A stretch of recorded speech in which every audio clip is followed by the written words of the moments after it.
पूजा करते समय हमारा शरीर क्यों हिलता है, यानी हमारे शरीर में झटके क्यों लगते हैं। पूजा करते समय यानी उबासी आना, क्या ये। जय माता दी, जय बजरंगबली, जय श्री राम। दोस्तों क्या हाल चाल आपके, आशा करता हूँ ठीक होंगे। मुझे क्षमा करना, थोड़ी देर के लिए वीडियो जरूर लेट हुई होगी। तो यही बताऊंगा दोस्तों कि अगर हम पूजा करते हैं ना, तो हमारे साथ अगर ये चीजें हो रही है ना, तो कई लोग डर जाते हैं, यानी कई ऐसे साधक हैं जो डर जाते हैं, यानी उनके साथ ये घटनाएं होती है ना, तो वो डर जाते हैं। ये बताऊंगा कौन सी ऐसी घटनाएं हैं जिससे कि वो डर जाते हैं, पर उन्हें डरना नहीं चाहिए। ठीक है, ऐसी हम घटनाओं की बात करेंगे, यानी ऐसी 4 घटनाओं की बात करेंगे कि ये अगर आपके साथ हो रही हैं तो आपको इसे समझना चाहिए। तो जैसे कि यानी अगर हम पूजा करते हैं तो हमारे रोंगटे खड़े हो जाते हैं। पूजा करते समय रोंगटे खड़े होना, पूजा करते समय शरीर का हिलना, पूजा करते समय यानी उबासी आना, पूजा करते समय यानी बॉडी में झटके लगना, यानी शरीर में झटके लगना। क्या है पूजा करते समय शरीर में झटके लगना, क्या है। सबसे पहली मैं ये आपको बात बताना चाहता हूं कि ये जो हमारा शरीर है ना, ये यानी दैवीय ऊर्जा को अपने अंदर नहीं सीमित कर सकता। ये मैं आपको बता देता हूं कि ये जो हमारी बॉडी है ना, ये यानी जो भी दैवीय शक्ति है या दैवीय ऊर्जा है, वो अपने अंदर नहीं समाहित कर सकता। ये हमारा शरीर इतना, यानी हमारा शरीर इतना नहीं है कि वो दैवीय शक्ति को सहन कर सके, यानी मंत्र जप की ऊर्जा को सहन कर सके, इतना शरीर हमारा नहीं है कायम।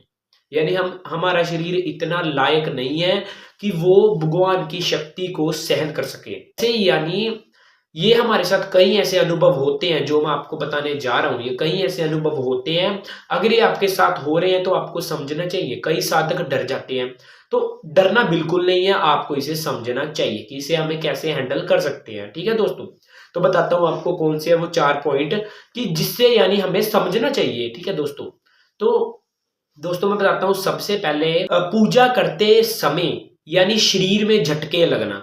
शरीर में झटके क्यों लगते हैं, यानी कहीं आपने देखा होगा, आप काली माता के मंत्र जाप कर रहे हो, चाहे आप माँ वैष्णो देवी के, माँ भगवती के मंत्र जाप कर रहे हो, चाहे आप शिव भोलेनाथ के मंत्र जाप कर रहे हो, चाहे आप बजरंगबली जी के मंत्र जाप कर रहे हो, चाहे आप किसी भी देवी देवता के मंत्र जाप कर रहे हो, तो आपको शरीर में झटके लगते हैं। जैसे अब मैं कर रहा हूं ओम नमः शिवाय, तो ऐसे मेरे शरीर को झटका लगा, यानी यहां से रीढ़ की हड्डी होती है ना जो हमारी, तो वहां से झटका लगता है। क्यों झटका लगता है, कई लोग डर जाते हैं, कई साधक डर जाते हैं, और कई यानी साधक सोचते हैं कि ये मेरे साथ बार बार क्यों हो रहा है।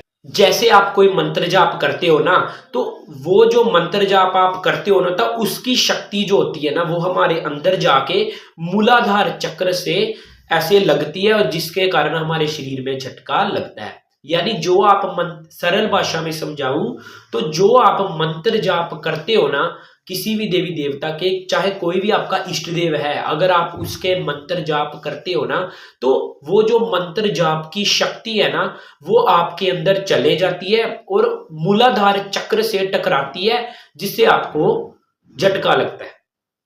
ठीक है दोस्तों, जैसे एक बिजली होती है, ठीक है, आसमान से बिजली गिरती है ना नीचे, आसमान से बिजली नीचे गिरती है ना, तो ड्रम की आवाज आती है ना, जैसे आसमान से बिजली गिरी तो जोर से आवाज है ड्रम की। तो वैसे ही यानी जब आप मंत्र जाप करते हो, तो जो मंत्र जाप की शक्ति है ना, वो आपके अंदर जाती है और मूलाधार चक्र से लगती है, और ढम करके झटका लगता है आपको। ये चीज होती है करते समय। दूसरा मैं बताता हूं आपको कि पूजा करते समय अगर आपको उबासी आती है, कई साधक ऐसे होते हैं, वो सोचते हैं कि यार हमने कोई गलती तो नहीं कर दी है कि जिससे हमें उबासी आ रही है। तो कई साधक सोचते हैं यार उबासी आई है तो यानी हमारी पूजा अखंडित तो नहीं होगी। कई लोग सोचते हैं कि हम मन से तो कर रहे हैं ना पूजा, कि ये ना हो कि हमारा मन कहीं और हो और हम पूजा कर रहे हैं, यानी हम कहीं और सोच रहे हैं, सोच कोई और चीज रहे हैं और पूजा कर रहे हैं। कई साधक ये सोचते हैं और यार अपने अंदर गिल्ट फील करते हैं। फिर वो दोस्तों, अगर पूजा करते समय आपको उबासी आ रही है, तो ये मैं आपको बता देता हूं, अगर पूजा करते समय आपको उबासी आ रही है तो आपको यानी कुछ भी डरने की जरूरत नहीं है। ये नहीं सोचना कि मैं दिल से तो कर रहा हूं ना पूजा।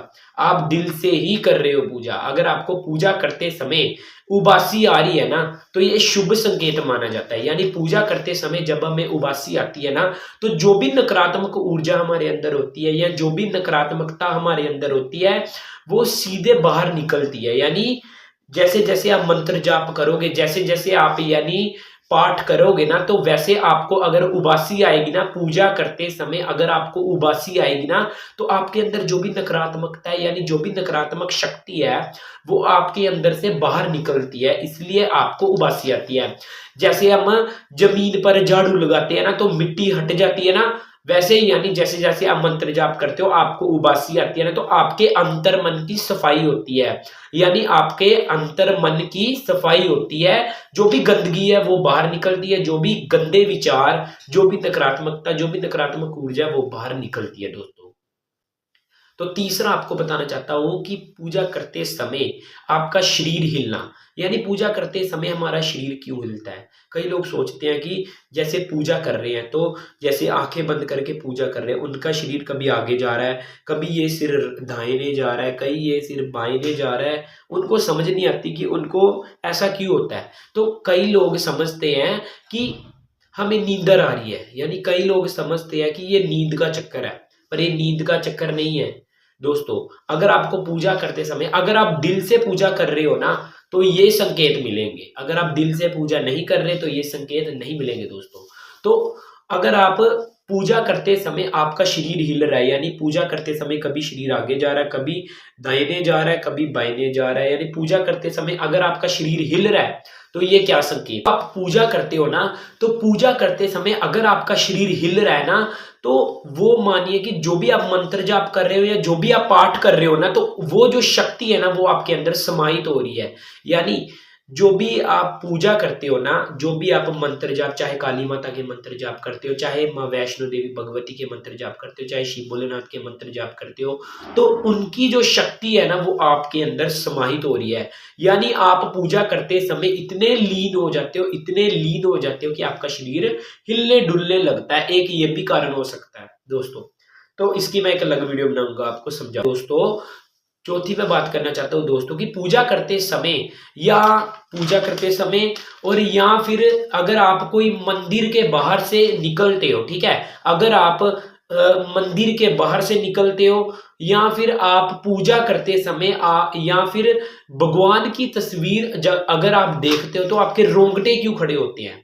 यानी पूजा करते समय हमारे रोंगटे क्यों खड़े होते हैं। भगवान की तस्वीर देखते हैं तो हमारे रोंगटे खड़े हो जाते हैं। अगर हम मंदिर के सामने से निकलते हैं तो हमारे रोंगटे खड़े हो जाते हैं। ये क्यों होते हैं। यानी पूजा करते समय अगर आपके रोंगटे खड़े हो रहे हैं ना, या भगवान की तस्वीर को देखते समय आपके रोंगटे खड़े हो रहे हैं ना, तो यानी ये दैवीय कृपा का संकेत होता है। यानी भगवान की कृपा आपके ऊपर है, इसलिए आपके रोंगटे खड़े हो रहे हैं, कि जिससे यानी उनकी जो शक्ति है वो आपसे कनेक्ट हो पा रही है। ठीक है दोस्तों, कि जैसे अगर एक बच्चा अपनी माँ को देखता है ना, तो सीधे दौड़ा दौड़ा माँ के पास जाता है ना, तो वैसे ही यानी अगर आप भगवान को देखते हो और आपके शरीर में कंपन सी महसूस होती है, यानी शरीर के रोंगटे खड़े हो जाते हैं ना, तो यानी ये आपका और आपके इष्ट देव के साथ प्रेम का संबंध कहलाता है। यानी इष्ट देव के इष्ट देव और आपके दोनों में एक संबंध कहलाता है बहुत मजबूत। तो यानी ये दैवीय कृपा का भी संकेत होता है। भगवान की कृपा आपके ऊपर है, कि जिसके कारण आपके रोंगटे खड़े हो रहे हैं मंदिर में बैठे बैठे, या फिर भगवान की जब तस्वीर देखते हो तो आपके रोंगटे खड़े हो जाते हैं। ये दैवीय कृपा का संकेत होता है। दोस्तों इस वीडियो में इतना ही, यही आपको कुछ बताना था कि कई साधक डर जाते हैं, तो इसलिए यही आपको बताना था कि इसे समझिए दोस्तों। जय माता दी दोस्तों, मिलता हूँ फिर अगली वीडियो में। जय माता दी, जय बजरंगबली, जय श्री राम।